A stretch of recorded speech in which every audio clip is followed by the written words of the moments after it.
So I'm here today with David Whittle, and David is the owner of DSW Optical. Welcome, David. Nice to meet you. And you. Thanks for having me on. Great. So just kick off and tell us a bit about your business then. Okay, so we're small-scale manufacturing. We deal with opticians, all independent opticians. So what we provide them with is advice, products, frames, lenses, point-of-sale equipment, things like that. Anything that they basically need for the independents, just to help them stand out, is basically what we try and provide. So very defined in terms of independent opticians. What about geography? Well, we have some people down in London, over in Wales. We have a couple in Scotland. Most of what we deal with is local to us. We do local deliveries and things, but it can be anywhere in the country. It's a very small community, so people tend to talk about each other, and the knowledge gets passed on. So most of the people we deal with are friends of friends, kind of thing. Right. Okay. And what would you say, David? Because there'll be other people like you doing what you do out there in the market. What differentiates DSW from others?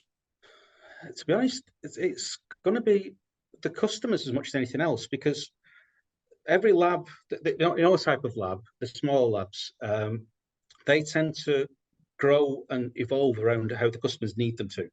So we have people who go into care homes, things like that. So it means we have certain equipment that can cater for that kind of work. And we have some people who does more bespoke items. So we have a company called Feb 31st who make wooden frames, and we're the only people in the UK who was allowed to repair them. So it's really specialised. So we tend to fill some niches in the companies that we deal with. Sometimes it's just part of what they want to do. And that kind of singles us out. We're not trying to get everything from everybody all the time. We're trying to just fill those little gaps. Right. So you're supplying specific things to specific needs with specific opticians. Yeah. Even the lenses that we provide that are our own brand lenses are designed. We've got a lot to choose from, and we tend to focus on certain ones and give advice and education on those particular products, just because that's what fits in with our clients at the moment. And if we bring a new client in, a new customer in, then we work with them. It's not really a client customer. It's more of a partnership of what they want, what they need, that will help them drive their business forward. We've been really, really lucky with our customers. They're pretty much all of them are doing pretty well, and they have done all through COVID and everything else. They've continued because they know their own markets, and they tell us what they need to supply those markets. Brilliant, good partnership. Yeah, definitely. Like I say, we've been very, very lucky. Yeah. So what's the future look like? What are the challenges? What are the opportunities? I mean, there's a lot of new technologies coming out. There's technologies where you can program the tint on your glasses by pressing a button on your phone, or you can have images transmitted inside your lenses so you can see things. There's also a lot more personalization in terms of a lens manufacturer and design. AI is now beginning to feed into how they design lenses. So there's a lot of changes happening on a big scale, and then there's a lot of changes happening on a small scale in how people now go into an optician and what they expect and what they can afford and what they want for themselves. Some parts of the industry move on really quickly, and other parts really lag behind. And there's that personal touch, and I think people are coming back round to that personal touch a little bit. So it can get too much of, this is all the computer says, this computer says that, this is what we should be doing, or and the big picture kind of thing. But at the end of the day, it's somebody goes in, and that's the person you've got to care about. And that's kind of where the industry goes. There's a lot of online sales and other bits and pieces, but at the end of it, people want to buy off people, and people want to be provided with something that is unique to them, which is what everything's geared around. So that uniqueness and that the new technologies that's coming out, and the specificity of it, is that a challenge or an opportunity, or a bit of both? I think it's an opportunity. It's definitely an opportunity. I mean, obviously, it means that some of the larger producers can get into that part of the market a lot earlier. But it means that, especially with the independents, it means you can really do the things you've always wanted to do, but not being able to do. So as long as you're willing to move with it and not force your customers into it, not force your patients into it, and say, right, this is what's available. We've also got this product, and you cater to what is right for that person on that day. In the same way, you choose a frame that sometimes you style it and you say that's the frame that suits that person. But you also think about what the prescription is and how much they can afford to pay on that and what they want out of it.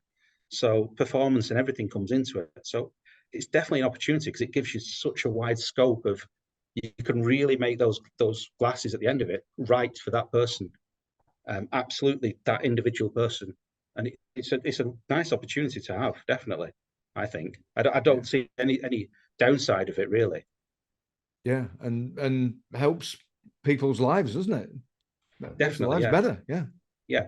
I mean, in a simple sense, when back in the past you had just your standard lenses of single vision and then bifocals and then a standard varifocal, and then they started introducing office lenses. They've introduced, because of the headlights on cars, for example, they do driving coatings that really help you out at night driving, and they're all more bespoke. So yes, in some ways you have to have more pairs of glasses to do absolutely everything, but once you've done that, it then starts narrowing down again and going, oh, this one pair of glasses can do all of those different things. So all the opportunities that have been created are then amalgamated into simple solutions that can be provided to anybody. So yeah, I think it's a great time in optics in some ways. Brilliant, brilliant, very exciting. So Yeah. how long have you been in business, David? I started this in 2009, Okay. so 14 years roughly. And to be honest, I fell into business. I was very, very lucky with some of my customers that I'd worked in the same kind of industry before. And then when I was looking for an opportunity to do something different, the customers were very much supporting me to get into my own business. They were saying, we will give you this business. We will help you out to begin with. A couple of them even offered me places to work in. So I have been extremely lucky from that point of view, and a lot of the customers have been with us right from the day one.